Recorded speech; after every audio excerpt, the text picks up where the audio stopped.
Hey everyone, so welcome back to Child of the Kingdom. Thank you for tuning in to my YouTube page. So today we're doing Woman of the Bible series number 4. This is the 4th installment. I'm so excited. So let's go ahead and get started. Today we're going to be talking about Naomi.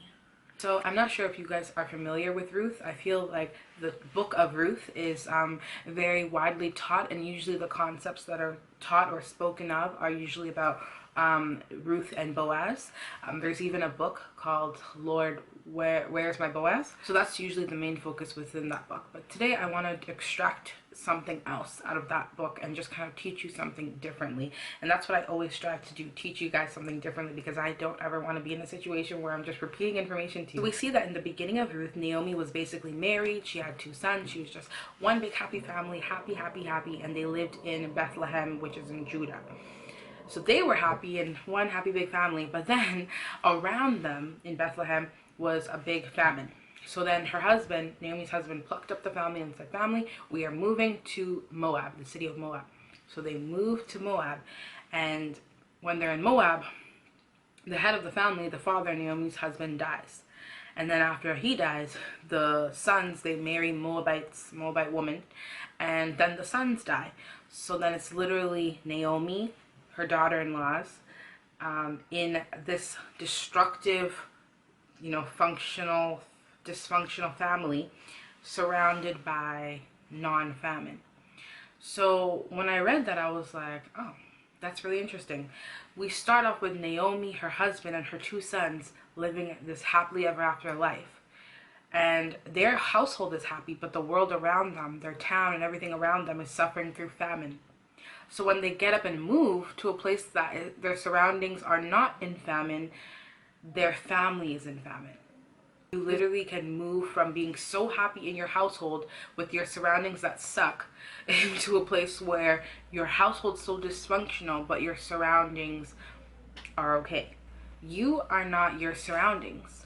You are not your environment. You don't assume the position that your environment assumes. You don't assume the state that your environment is currently at.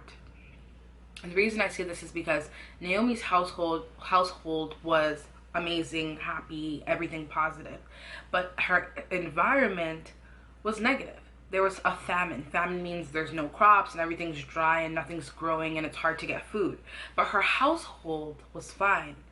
And then when she leaves to an environment that was going through, the barley harvest, and they're harvesting foods, and they're actually going through a fruitful season in terms of their harvest and their foods and their agriculture. So that's a prosperous environment and a healthy, growing environment. Naomi's household was going through so much destruction, with her husband dying and then her sons dying. So I read that and I was like, that's crazy. We are not our environment. We don't assume the state that our environment is currently in, or that our environment is going through. So I'm doing a little twist, and things are a little bit different. But this teaching isn't going to be specifically about Naomi. What I want to kind of show you is how this scripture exemplifies our journey with Christ, and how we can kind of use this scripture to understand a little bit more what we go through.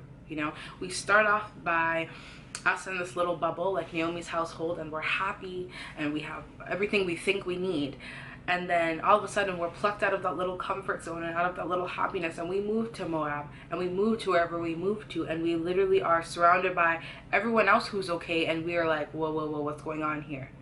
And I think people can relate to that so much in Christianity, especially if you're a new born again Christian, or if you're just starting to have a relationship with Christ. You kind of are plucked out of nowhere. You start off in your little bubble thinking that all the secular things you're doing and all the unrighteous and ungodly things you're doing are okay because it's so comfortable. But around you is just destruction. And then you kind of get plucked out of there. Hopefully, the Lord plucks you out of there and brings you to Moab, where everyone around you is kind of living righteously, or everybody around you is kind of getting what they have to get done. And you're there uncomfortable and confused. And it's like, it's a transition where you really have to put to death of everything that isn't the Lord. And that's kind of how I want to teach the scripture, because literally Naomi's husband died and then Naomi's sons died. There was a lot of things that were put to death in this uncomfortable bubble, surrounded by positivity and by fruitfulness. And it's weird, but it's the transition we as Christians also go through. We start off again so comfortable in our little bubble, whereas around us it's so much destruction, but we can't see it because we're just in our bubble.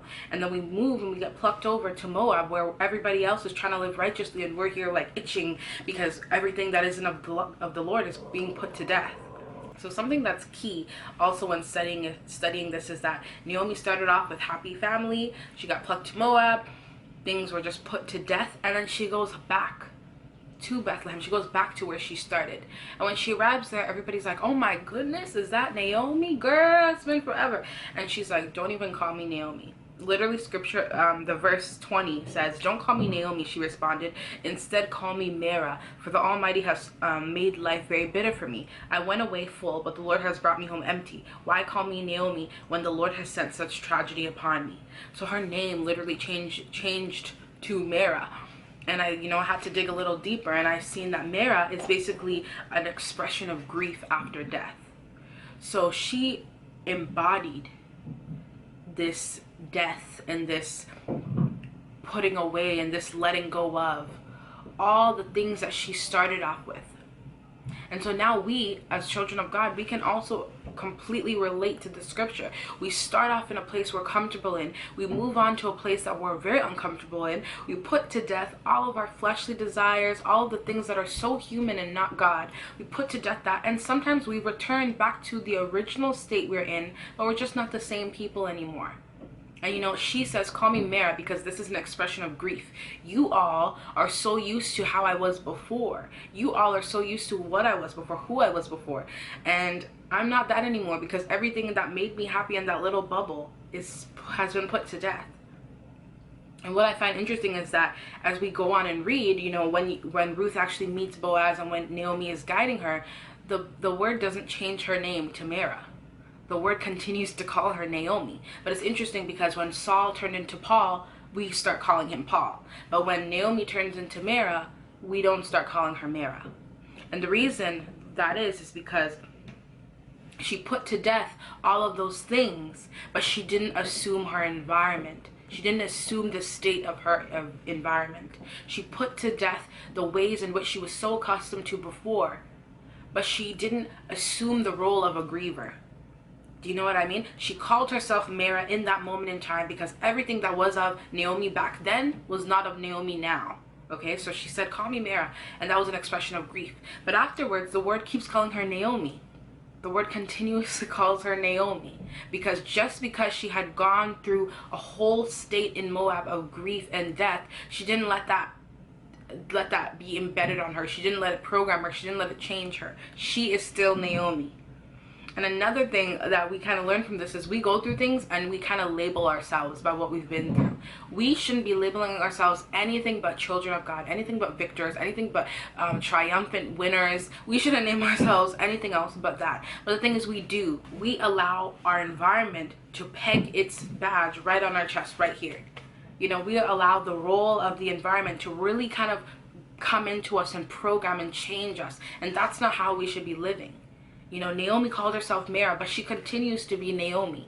We go through things, we go through seasons of sadness and seasons of death. We put things to death, but then we don't allow that to take over who we are. And so I know this can kind of be confusing because there's like two teachings in one, but it's just so important to understand that your environment is not you and you are not in your environment. Just because you're in a toxic situation doesn't mean that that's you forever. Doesn't mean that you're deserving of that. Doesn't mean that that's all you can amount to. Doesn't mean that's all you're ever going to get. Your environment is not you and you are not your environment. I'm sure when Naomi's sons were dying and when her husband was dying, she was probably like, oh my gosh, like this is it. What is going on here? But look how she came out of that situation and returned back to the homeland. You need to understand that, again, you are not your environment. Your environment is not you. And just because you live in this little bubble and you feel safe, doesn't mean that that bubble is good for you. Safety means you're comfortable. And that comfortability means that you're not feeling conviction. Because when you feel conviction, you're not comfortable. You're in Moab, itching and confused and putting things to death. And that's something that's so important. As children of the kingdom, we need to understand that this little bubble that we live in You know, we have to pray, God, take me out of this comfort zone. I want to feel your conviction. I want to put to death everything that is not of you. Take me out of my comfort zone. Take me out of this naive bubble. Take me out of this and really put me in a place of isolation where I could just be with you and put to death everything that's of me. Less of me should be our constant prayer. Less of me. And that's the only way we can kind of operate. That's the only way we can move. That's the only way we can act. That's the only way we can tap into our authority. We can't tap into our authority of Christ if there is no Christ. We need to have more of God and less of us for everything that we want to be functional. That's pretty much what I wanted to share with you guys. It's not long, it's very short, but I think it's meaningful. When you go into scripture, don't have your mind or your eyes clouded by mainstream teachings. Before you read anything, just pray and be like, God, open my eyes to everything, because half of the people that read Ruth sometimes get clouded by the mainstream teaching of Ruth, that you won't really extract other things. And it's important to see everything that the word is teaching us. And here the word is showing us basically Naomi's transition from happy family, small bubble surrounded by famine, to destructive family, dysfunction family, death surrounded by harvest, to going back to your hometown as a different person, saying that you're grieving all the deaths that you had to put away, but then continuing to assume the role of Naomi, continuing to be who you are and not yet let your environment tackle you. And it's just the process that we have to go through as we continue to put things to death inside of us. So I hope that you guys all enjoyed this video. Be sure to thumbs up. I have another video. My previous one was talking about you're doing too much and just the ways that we can kind of reduce ourselves and let God work in our lives. And I think that was an awesome video. So if you haven't seen it, you should definitely watch it. Thumbs up and subscribe, and be sure to follow me on social networks if that's what you do. I hope you all have an amazing week, and I'll see you next week. Bye.